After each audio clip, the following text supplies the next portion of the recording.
Assalamualaikum warahmatullahi wabarakatuh. Bismillahirrahmanirrahim. Alhamdulillahi rabbil alamin. Wassalatu wassalamu ala asyrafil anbiya wal mursalin sayyidina Muhammadin wa ala alihi wa sahbihi ajma'in. Subhanaka la 'ilma lana illa ma 'allamtana innaka antal alimul hakim. Wala haula wala quwwata illa billahil 'aliyyil 'azim. Kat mana kita sambung?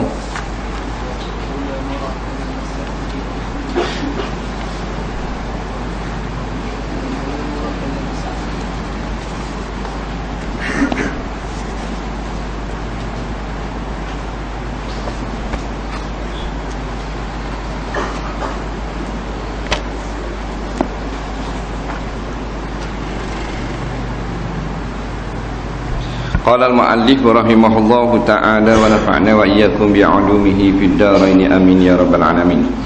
Kata pengarang rahimahullahu ta'ala, bermula murad maksudnya yang dikendaki dengan maksiat zahir itu, iaitu seperti zina dan mencuri dan minum arak dan membunuh orang dan memalu orang dan memaki orang dan mengumpat orang dan barang sebagainya.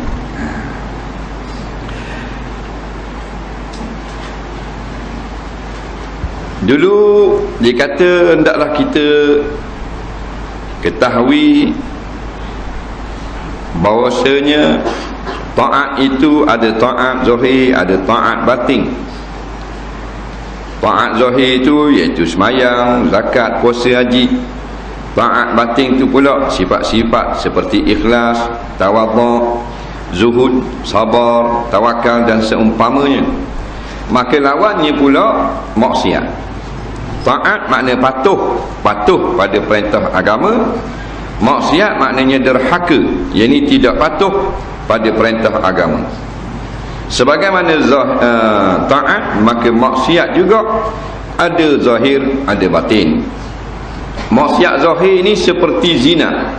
Contoh, satu maksiat derhaka. Pasal apa zina tu dikatakan derhaka? Kerana orang yang berzina dia tidak patuh dengan larangan Allah. Jadi tak patuh ni tak ikut kata lah. Allah kata wala taqrabuz zina, jangan mendekati zina. Maknanya orang yang patuh dia tidak mendekati zina atau melakukan zina. Bila dia berzina, maknanya dia tidak patuh. Tidak patuh bahasa Melayu, bahasa Arab maksiat. Orang yang melakukan maksiat dikatakan asi, penderhaka. Kita selalu dengar derhaka kepada raja. Yang sebenarnya jangan derhaka kepada raja segala raja. Iaitulah Malikul Mulk, Allah Ta'ala lah raja segala raja. Hak ni yang lebih patut kita jaga daripada derhaka. Kalau kita hanya duduk bimbang takut derhaka kepada manusia, sedangkan kita derhaka kepada Allah, susahlah kita kayak gini. Kerana bumi ni bukan milik siapa-siapa. Bukan milik rakyat, bukan milik raja, bukan milik presiden, milik Allah. Kerajaan yang memerintah sebenarnya kerajaan Allah.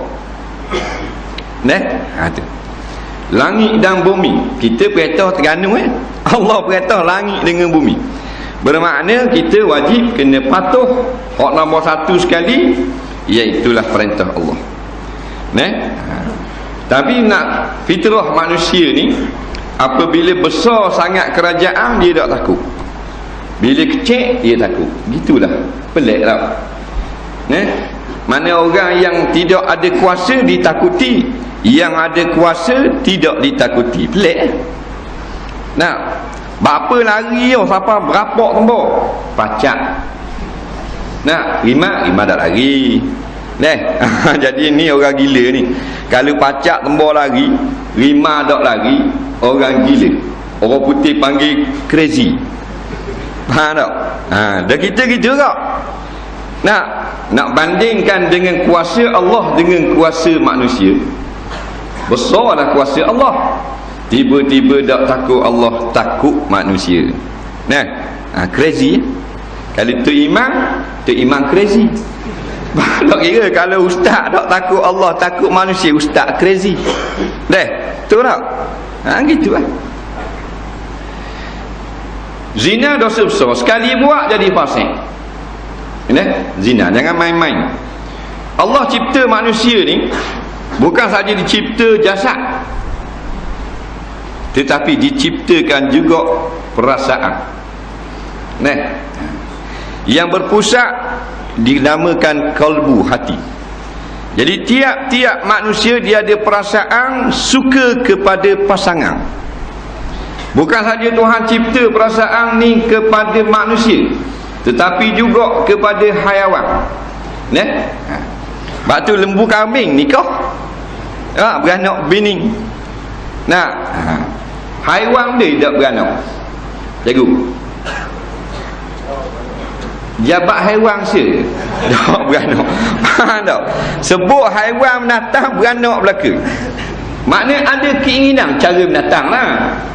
Maka Tuhan yang cipta manusia, dia tahu Tuhan letak perasaan keinginan nak kepada pasangan. Lelaki nak kepada perempuan, perempuan nak kepada lelaki. Maka dihalalkan nikah antara manusia. Lepas tu ada tasyrik nikah. Kalau Tuhan maknanya haramkan nikah, tak betul lah Tuhan. Sebab apa? Sebab Tuhan cipta nak kepada laki-laki, nak pada perempuan, tapi tak benar pula. Maka tak betul lah. Tapi Tuhan maha suci daripada tak betul. Kerana dia alimun hakim, sangat pandai, sangat tahu, sangat bijaksana.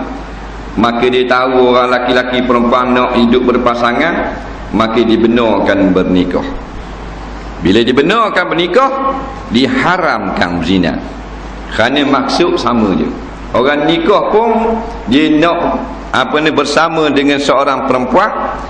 Orang zina pun dia nak bersama juga. Tujuannya sama.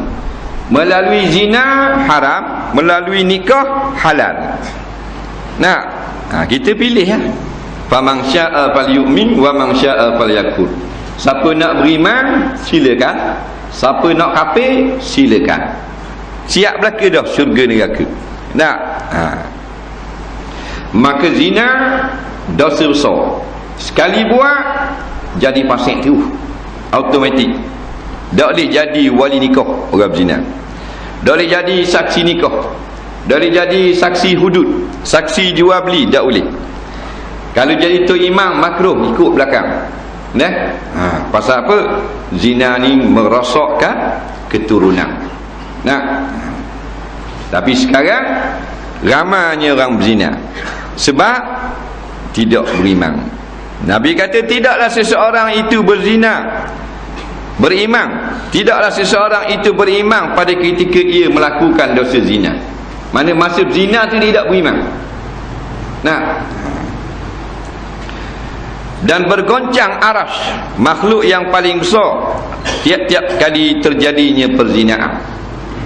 Apabila kemungkinan manusia melakukan perzinaan, maka Allah Ta'ala pun turunkan satu akta di dalam Quran. Az-zaniyatu waz-zani fajlidu kulla wahidin minhuma mi'ata jaldah. Penzina laki-laki dan perempuan yang sabit kesalahannya, maka hendaklah dijatuhkan hukuman oleh pemerintah 100 kali sebatang. Sebab Tuhan tahu manusia ni dia derhaka kepada Allah, maka diturunkan satu akta untuk mengawal manusia. Tapi manusia tak ambuh akta tu. Tak mau. Sekarang kita tengok perzinaan bukan kata tiap-tiap hari, tiap-tiap jam, tiap-tiap malam, pagi, petang, subuh ada orang berzina. Kalau dulu tahun 70-an masa kita cek-cek itu dengar orang berzina di mana? Dengan pelacur dia hotel-hotel. Kat lain tak ada. Lening atas surau zina. Atas surau molek-molek ada. Dalam masjid berlaku. Bawah masjid. Pasal tidak mau mengamalkan akta yang telah diturunkan oleh Allah daripada hudud zina. Pandai pada Tuhan lah pula. Bila kita meninggalkan hukum Allah, maka zina berleluasa sekarang. Anak zina tak tahu berapa ribu orang. Tahun 2005 saja Jabatan Kebajikan Masyarakat keluar skema 70,400 orang hak berdaftar anak luar nikah. Faham? Tu tahun 2005. Sekarang 2009, wallahu a'lam. Tak. Pada zaman Sultan Zainal Abidin yang ketiga memerintah negeri Terengganu. Tak. Pada tahun 1900.